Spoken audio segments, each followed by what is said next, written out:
Hi everyone, and welcome back to Education with Eleanor. So today we're going to learn another gravity example, and we're using Kepler's third law and applying it in ratios. There's a special little property that's there. So Earth is our central mass, and our first communication satellite is called the Intelsat satellite. Our second satellite is the International Space Station satellite, and they're both orbiting around Earth. Now let's look at some of the information we have. So for the Intelsat satellite, it has a period of 24.54 hours, and it has an orbital period of 4.25 times 10 to the positive 6 meters. The International Space Station, it has a period of 92.75 minutes, and we actually want to find out what its period is, or the orbital radius, I should say. Now, first thing we need to look at is these two time periods. They're not in the same units. Now, we're going to convert them to seconds. Now, this is not SI units of seconds, actually. No, I lie. It is the SI units. So, to get from minutes to seconds, we're going to multiply this by 60. So, that will be 5,565 seconds for the International Space Station's period. Now, for the Intelsat satellite, we will multiply it by twice by 60. So 24.54 times 60 times 60 to get to 88,344 seconds.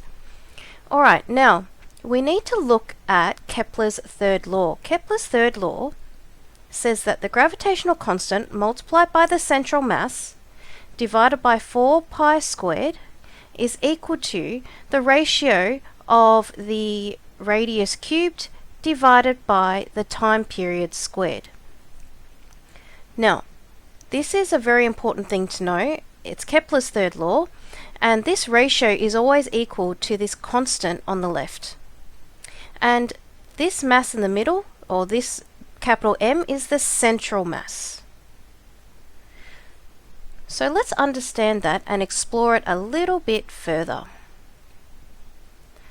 So, the International Space Station, the cube of the radius for the International Space Station divided by the time period for the International Space Station squared is going to equal the gravitational constant divided by the mass of Earth, because that's the central mass, then divided by 4 pi squared.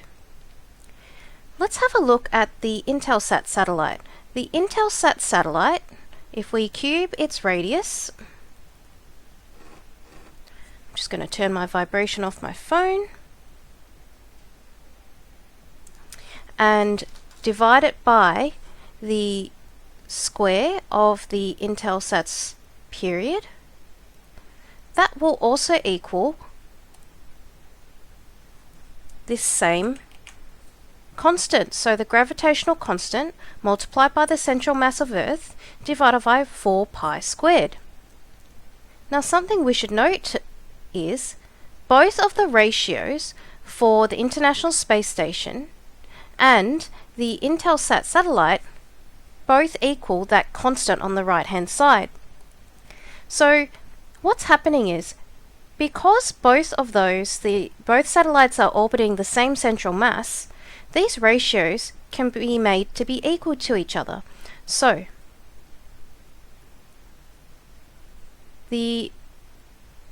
for the International Space Station, its ratio, which is the r cubed divided by t squared for the International Space Station, will equal the same as the cube of the Intelsat's radius divided by the square of the Intelsat's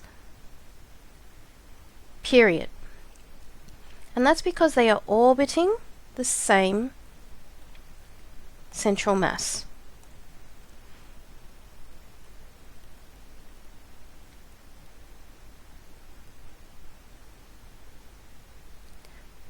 Now, something else you need to know when it comes to this kind of equation is your units need to be consistent.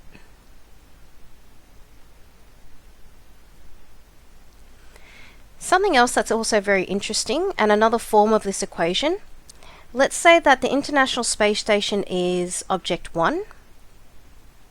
So we'll rewrite the equation. And the Intelsat satellite is object 2.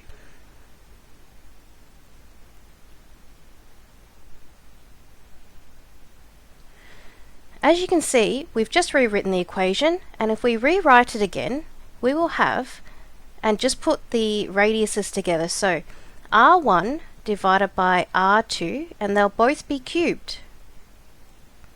And then on the right hand side, you will have T1 divided by T2, and they're both squared.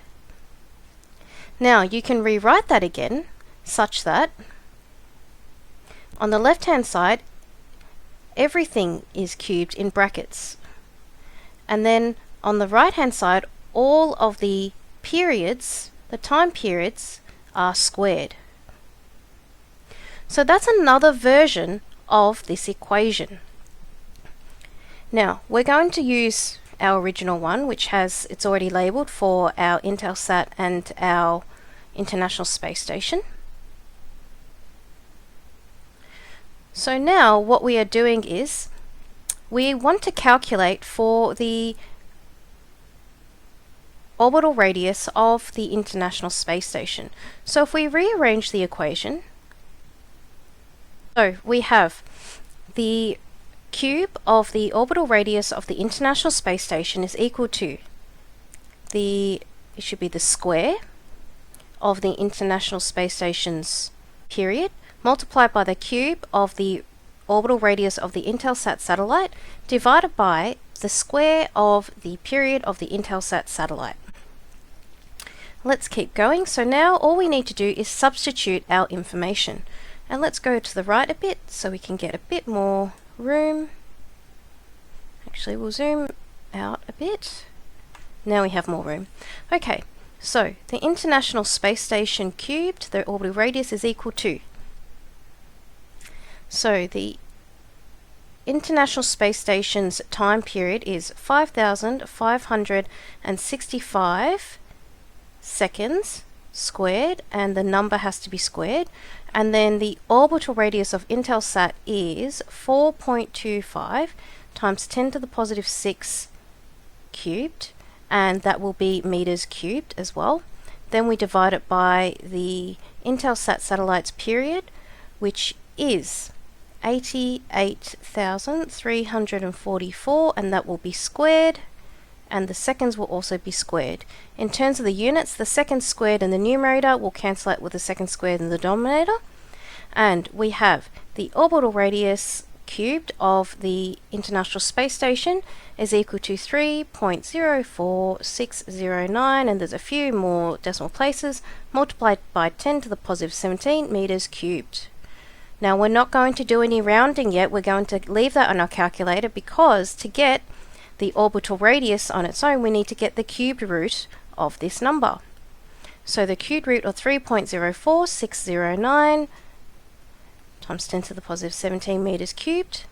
So our final answer for the orbital radius is 6.73 times 10 to the positive 5 meters. So the orbital radius with which the International Space Station orbits the Earth is 6.73 times 10 to the positive 5 meters. Alright, I hope you liked this video on Kepler's third law and how to apply it with ratios. If you liked it, press the thumbs up button and subscribe for more videos. Hit the notification bell to get more notifications on physics, mathematics and science. This has been Education with Eleanor. Bye!